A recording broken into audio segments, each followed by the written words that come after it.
আকাশ জুড়ে জমেছে কালো মেঘ, দূরে বজ্রপাত, ভেতরে অদৃশ্য শত্রু। এমন সময় এক দেশ তার আকাশকে ঢেকে ফেলল এক অদৃশ্য প্রতিরক্ষা প্রযুক্তির ঢালে।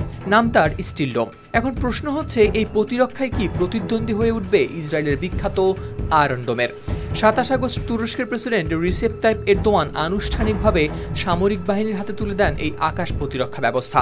তিনি একে বললেন দেশের প্রতিরক্ষা খাতের গুরুত্বপূর্ণ সন্ধিক্ষণ। আর সত্যিই তো, মধ্যপ্রাচ্য যখন উত্তেজনায় জ্বলছে, গাজা, সিরিয়া আর ইরানকে ঘিরে ইসরায়েল ও তুরস্কের মধ্যে সৃষ্টি হয়েছে টানাপোড়েনের। ফলে প্রায় বাগযুদ্ধে জড়াচ্ছেন দুই দেশের ঊর্ধ্বতন কর্মকর্তারা।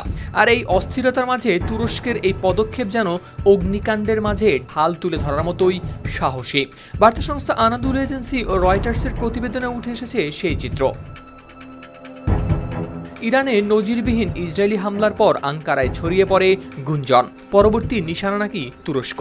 এমন শঙ্কার ভেতরে এরদোয়ান ঘোষণা করলেন তুরস্ক ব্যালিস্টিক ক্ষেপণাস্ত্র কর্মসূচি আরও জোরদার করেছে। তার কণ্ঠে শোনা গেল অটল অঙ্গীকার, যদি স্বাধীনতা চাই, যদি শান্তি চাই, তবে সব সময় রাখতে হবে যুদ্ধের প্রস্তুতি।